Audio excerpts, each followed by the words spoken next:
Hi Stampers, it's Amanda, trying my first video here, and I'm hoping to be able to show everyone how to make this snowflake card using lots of new items from the August to December mini catalog, which we all know very affectionately as the holiday catalog, so we have to get used to saying a different name for it.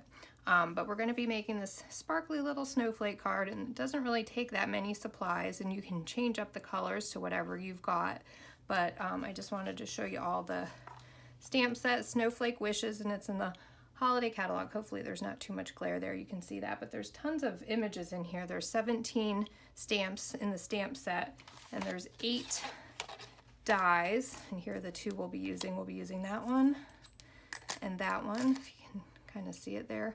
We're going to be using that to make our layered card, but there's just a little bit of watercoloring, and hopefully you'll be able to recreate something very similar at home using what you've got, or you can put all these items on your list for Christmas cards this year.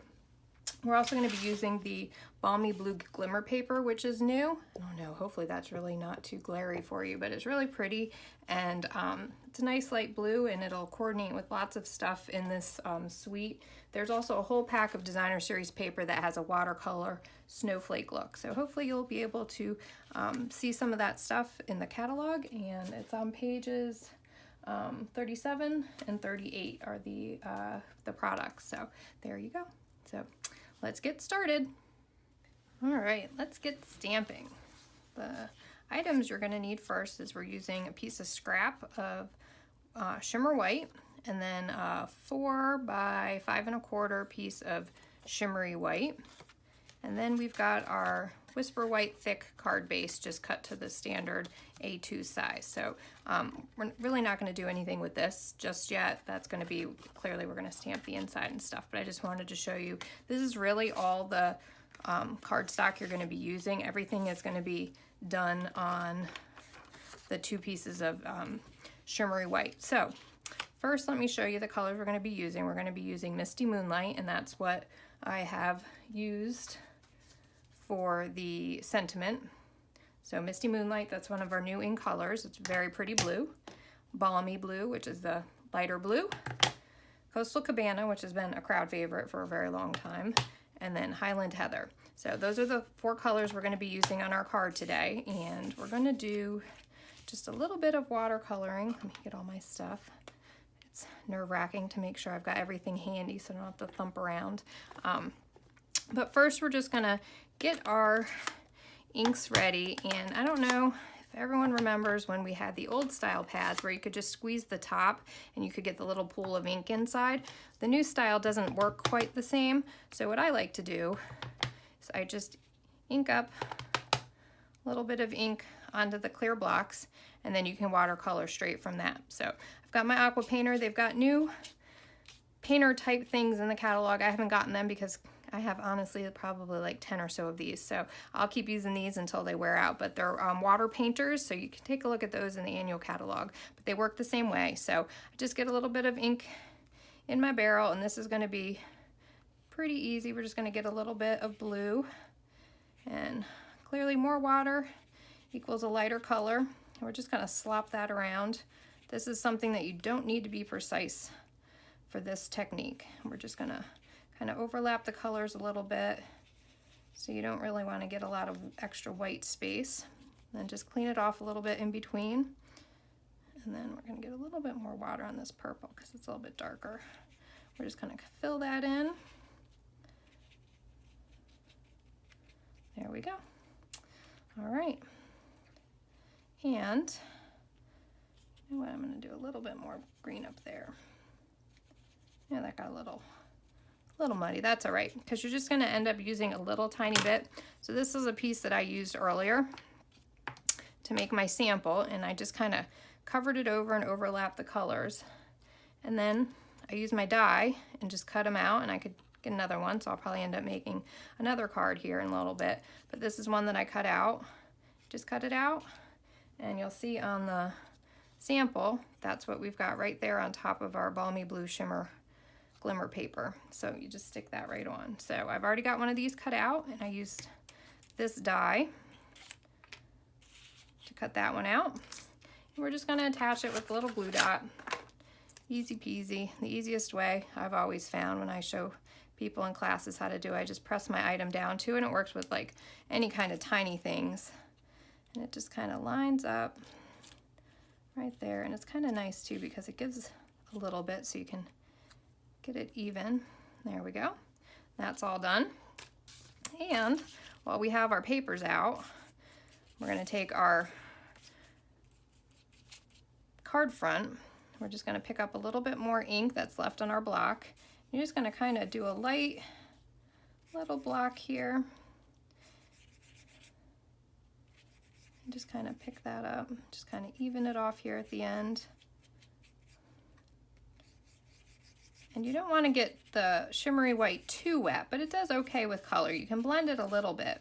If you really want to do some straight up watercoloring and you're talented with that, I am not, you can go ahead and get the watercolor paper and practice your blending and stuff. I like this because it's watercoloring, but it's really no-brainer, so it makes it super easy. All right, so we'll let that dry for a second, and then I'll be right back to show you all the rest of the stamping. All right, we're back here to do the stamping now for our card. So if you'll see the sample again, we've already made that little bit. We haven't done little details with the ribbon and stuff yet, but we'll get to that. So next we're going to be doing these snowflakes that are around the outside of the watercoloring we just did. And by the miracles of modern video technology, I paused it and then went and used my heat tool. So if you're anxious to get going on a project, you can always use your heat tool to dry anything that you've used for watercoloring and stuff. Sometimes if you have lots of time, you can just set it aside while you're working on other parts, but I just use my heat tool. So for the rest of this, okay, we're going to be using the Balmy Blue, the Coastal Cabana, and the Highland Heather again. So I'm just going to get my stamp inked up, and I'm using, I don't know if it's easy to see, maybe you can see it better this way, which is kind of a little snowflake cluster. And I'm going to stamp off so I get a little bit of a lighter effect.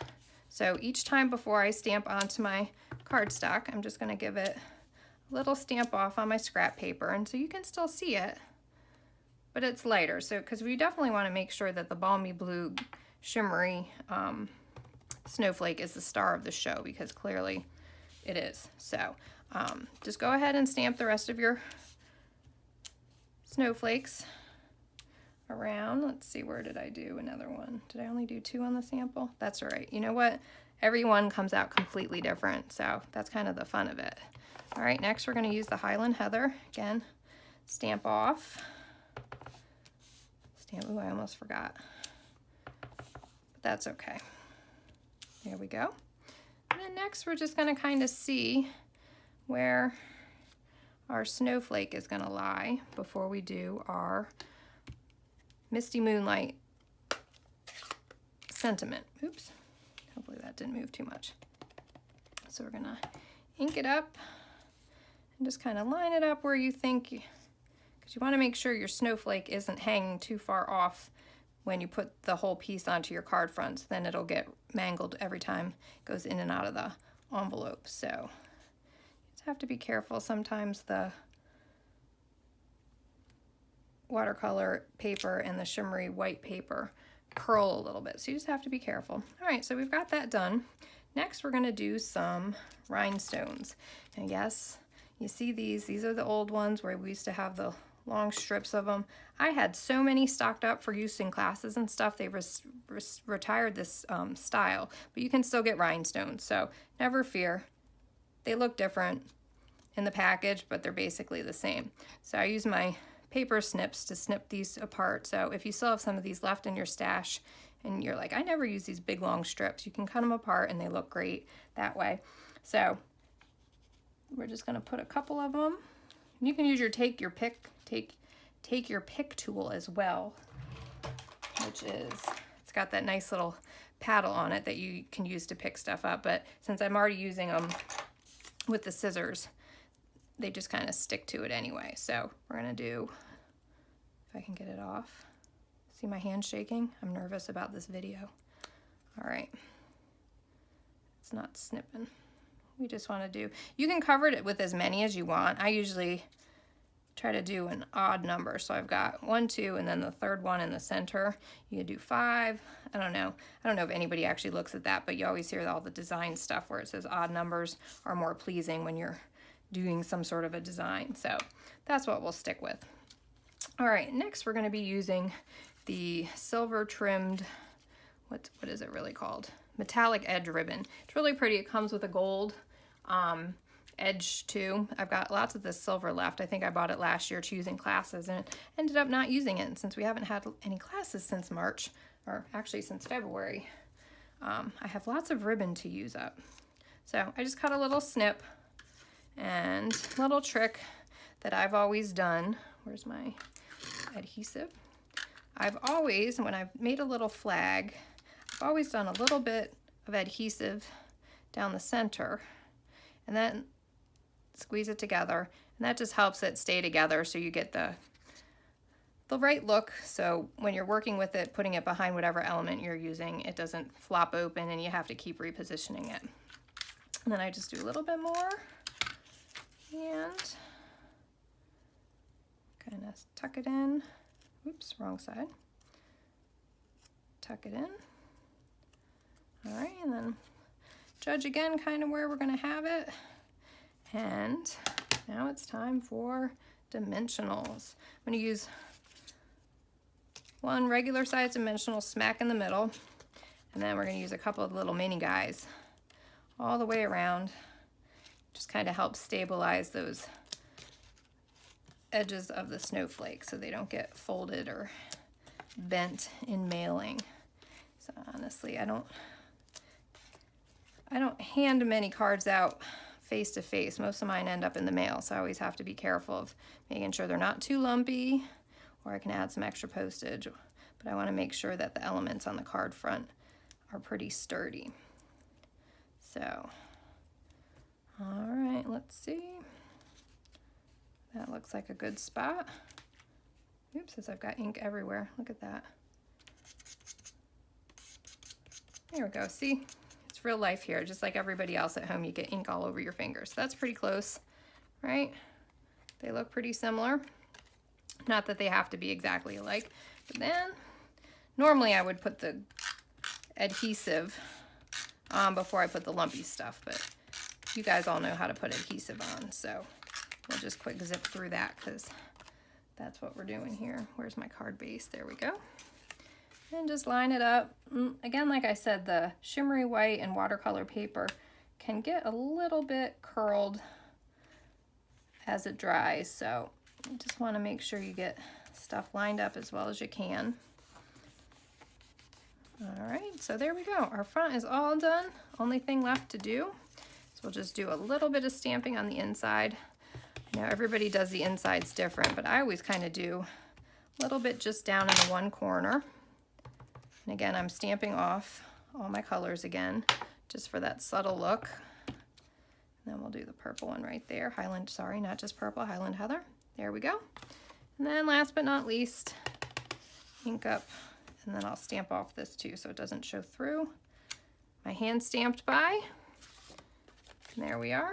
And I'll show you the envelope that I did for the previous one.